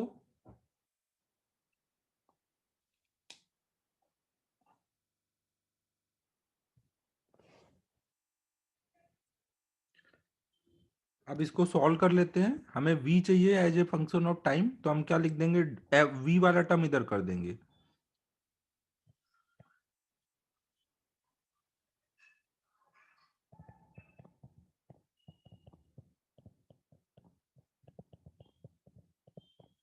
ऐसे कर देंगे। इंटीग्रेट करेंगे, जब टाइम 0 था तब वो रेस्ट पे था, फिर कोई टाइम t पे उसकी वेलोसिटी कुछ v आ चुकी है, तो ये कितना हो जाएगा? t/m इक्वल टू, अच्छा हाँ हाँ, मास गड़बड़ लिख दिया भाई, एक सेकेंड, मास गड़बड़ लिख दिया। मास कितना हो चुका होगा? जिस टाइम पे हम देख रहे हैं उस टाइम पे मास m नहीं होगा, कोई टाइम t पे देख रहे हैं ना, तो कोई टाइम t पे मास कितना लिखेंगे? m प्लस म्यू टी ना। अगर पर सेकेंड म्यू मास आ रहा है तो t सेकेंड में कितना मास आ चुका है? म्यू टी मास आ चुका है, और पहले से कैपिटल M था ट्रक का मास, तो टोटल ऐड होकर के हो जाएगा m प्लस म्यू टी। तो यहाँ आ जाएगा m प्लस म्यू टी ना। अब यहाँ दोनों साइड इंटीग्रेट कर देंगे, इधर 1/ax+b, याद है ना, t की जगह x की जगह ax+b है, तो ये हो जाएगा ln m plus mu T, और t के कोएफिशिएंट से डिवाइड कर देंगे 0 से t, इधर आ जाएगा ln f minus mu v, और इधर v के कोएफिशिएंट से डिवाइड करेंगे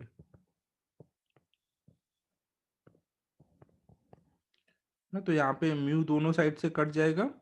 आगे अब लिमिट रख देते हैं, इधर रख देता हूँ ना, लिमिट रखूंगा तो ये हो जाएगा ln m plus mu T minus ln m आएगा ना, जब 0 रखूंगा तो वो नीचे आ जाएगा, equal to minus ln f minus mu v upon में एफ, माइनस को अंदर कर देंगे तो ये हो जाएगा ln F over F minus mu V equal to, इधर आ गया ln m plus mu T upon में m, दोनों साइड से ln हट जाएगा तो ये आ जाएगा m plus mu T upon में m equal to F upon F minus mu we.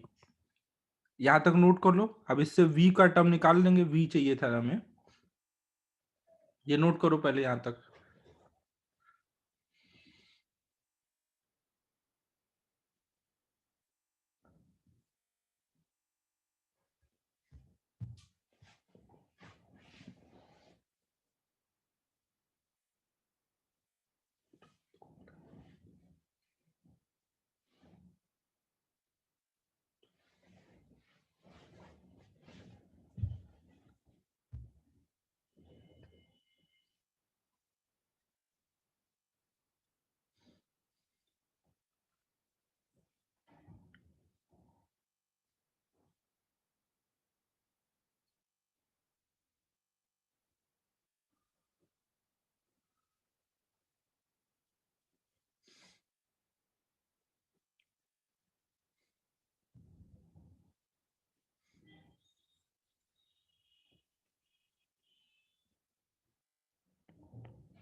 Acceleration की वैल्यू कहाँ सही थी तेरी?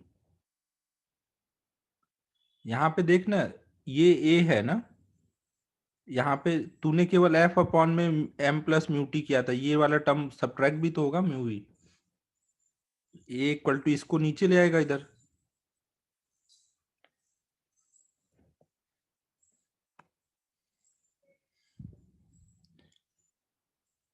ये नोट हो जाए तो बोलना ना नेक्स्ट पेज पे। अब इसको और सिंप्लीफाई कर देता हूँ।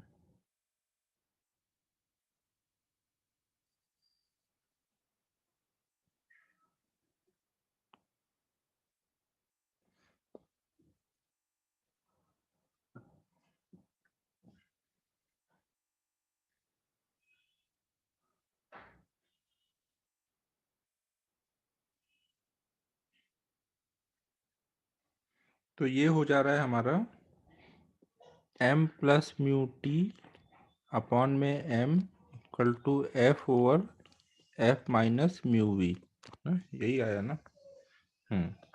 अब इससे मैं v की वैल्यू निकालनी है तो हम इसको लिख सकते हैं f minus mu V equal to M F upon M plus mu T ना, इसको इधर कर लिया, इसको इधर कर लिया, तो म्यू वी बराबर आ जाएगा F minus M F upon M plus mu T. तो ये हो जाएगा,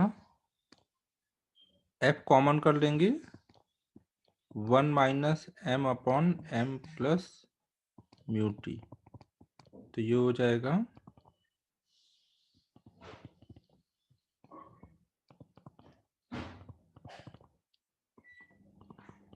म्यू म्यू कट गया तो v आ गया as a function of time, ये हमारा v हो गया। यहाँ पे v आ गया, तो v आ गया तो हम एक्सेलरेशन निकाल सकते हैं। एक्सेलरेशन के लिए एक तो तरीका, आप v को डिफरेंशिएट कर दो, dv बाई dt निकालना है ना, यहां से भी निकाल सकते हैं, या फिर दूसरा तरीका है जो हमारी इक्वेशन आई हुई थी पीछे, इस वाली इक्वेशन में आप यहाँ पर बस v की वैल्यू डाल दो ना, इसको नीचे ला करके। मान लो ये इक्वेशन 1 है, तो इक्वेशन 1 से f minus mu V equal to m plus mu T into D M by D T into D V by D T, sorry. तो D V by D T की वैल्यू इससे f minus mu V upon में m plus mu T है। यहाँ पे value डाल देते हैं, ये कितना आ जाएगा,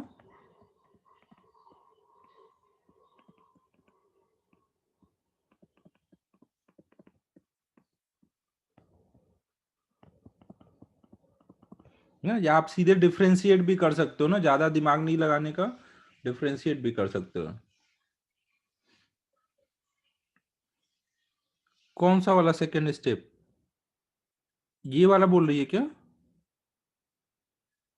सेकेंड लास्ट ये वाला?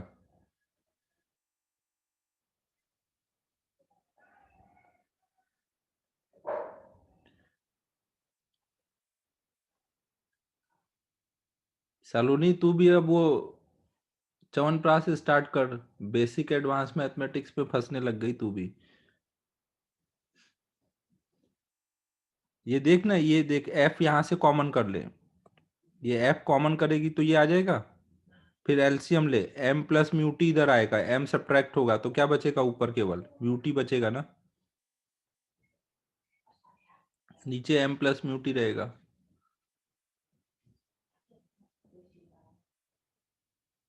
अब सिद्धेश देखो सब धड़ाधड़ समझ जा रहा है, पहले देख रहे थे कितना दिक्कतें करता था।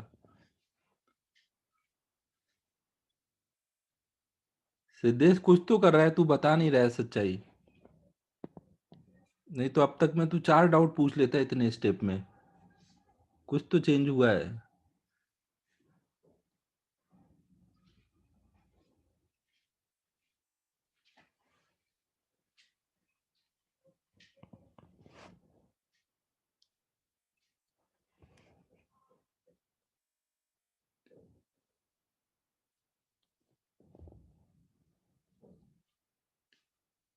तो अब देखो ये कितना हो जाएगा, यहाँ से एफ कॉमन कर लेंगे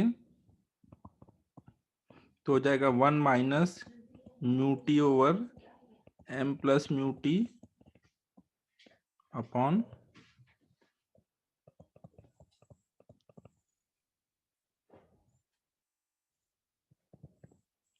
तो ये हो जा रहा है F M upon M plus,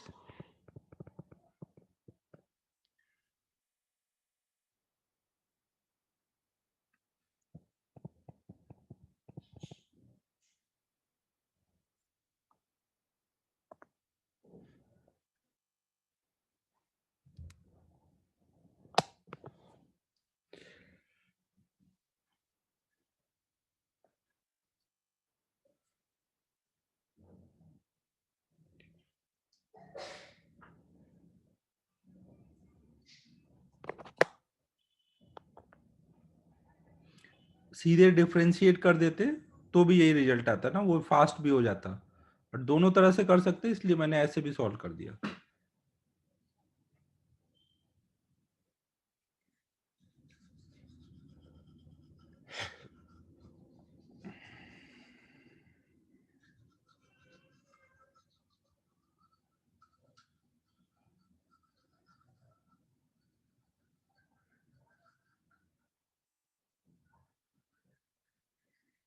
नहीं नहीं श्रेयस, इसका कोई मेथड टू नहीं है, ये ऐसे ही करना पड़ेगा।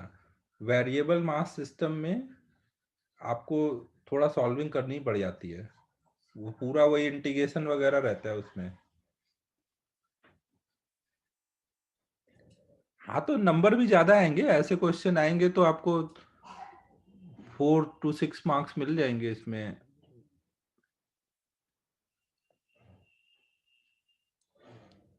अरे भावेश, अभी जब तू पूरा 2 साल पढ़ लेगा ना मैथ में इंटीग्रेशन वगैरह, तो ये सब तुझे थोड़ा ही लगेगा, ये तो बहुत ही बेसिक सा मैथ्स है। मैथ में पढ़ने के बाद इंटीग्रेशन, फिजिक्स का इंटीग्रेशन बहुत थोड़ा लगेगा।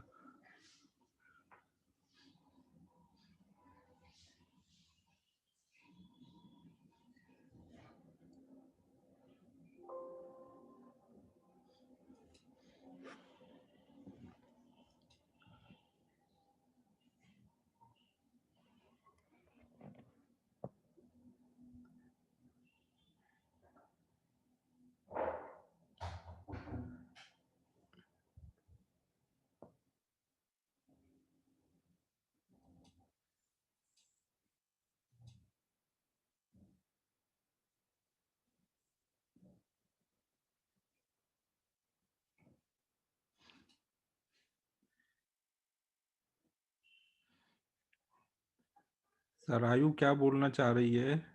अच्छा, तू ऐसे बोल रही कि फोर्स अपॉन मास कर दे, फिर V equal to U plus AT लगा दे। अरे यार, तूने तो एकदम ही फिजिक्स की तो लंका ही लगा दी। वो बाई चांस हो सकता है, तो वो आ जा रहा है रिजल्ट सेम ऐसा, बट ये तो वेरिएबल है ना, ये तो वेरिएबल है ना। F upon M plus mu T किया तो ये वेरिएबल है, कांस्टेंट है। जब वेरिएबल है तो V equal to U plus AT कैसे लगेगा?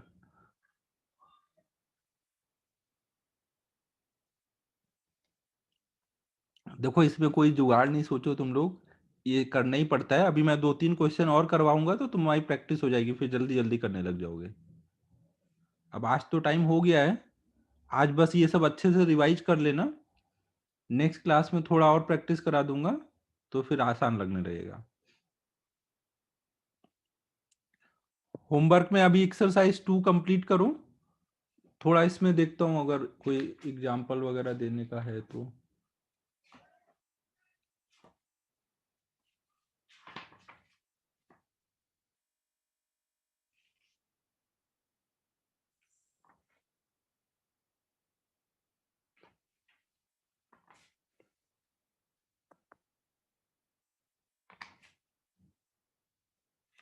हाँ, कल करेंगे इसके प्रॉब्लम। तो आप तब तक एक्सरसाइज 2 ही कंप्लीट करो ना। 1 तो पूरा हो गया, 1 में अभी कुछ और वेरिएबल मास वाला कल दूंगा होमवर्क में। बाकी 2 कंप्लीट करो आप लोग, वेरिएबल मास छोड़ के। एक्सरसाइज 3 आप पूरा स्टार्ट कर सकते हो, क्योंकि 3 में वेरिएबल मास वाला बस जो आएगा वो छोड़ देना। तो वो 1-2 ही है वेरिएबल मास का, 3 भी कर सकते हो आप।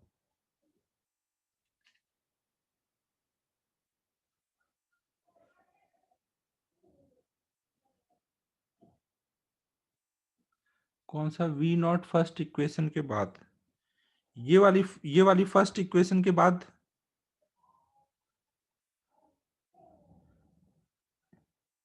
अरे सलोनी, बहुत दिक्कतें हैं जिंदगी में, अभी तक इंटीग्रेशन में ही फंसे हुए हो। देखो, 1/x dx का इंटीग्रेशन क्या होता था?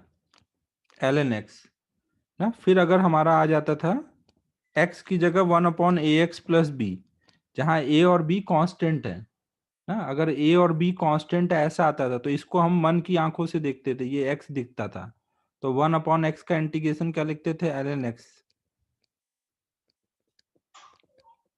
फिर x का कॉफिशिएंट से डिवाइड कर देते थे। ये फॉर्मूला याद कराया हुआ है ना, तो यही मैंने वहां पे अप्लाई किया है। एक मिनट म्यूट करो ना उसको, आवाज कम करो।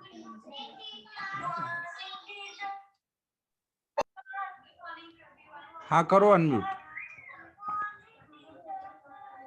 सलोनी करो अनम्यूट। हाँ सर मुझे वो स्टेप समझा, पर मुझे ये नहीं समझा सर कि मतलब दोनों साइड इंटीग्रेशन लिया तो फिर मतलब f माइनस म्यू वे का इंटीग्रेशन होना चाहिए ना, तो फिर वो कैसे हुआ, वो नहीं समझा सर। कहाँ पे बोल रही है? एक मिनट, दोनों साइड इंटीग्रेशन किया ना। इधर t के रिस्पेक्ट में करना है तो इसको इंटीग्रेट किया, इधर v के रिस्पेक्ट में करना है तो इसको किया।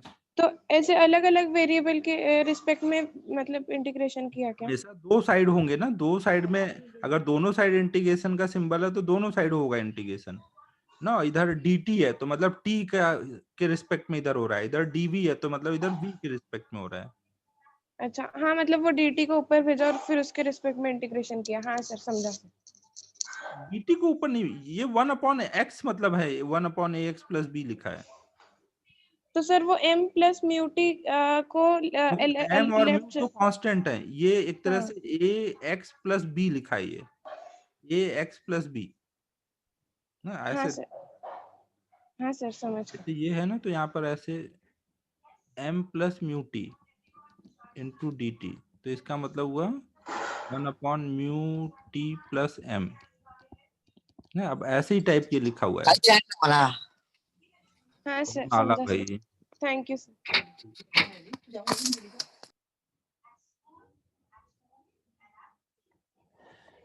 ठीक है बच्चों, फिर क्लोज कर रहा हूँ ना। Okay, bye everyone, bye.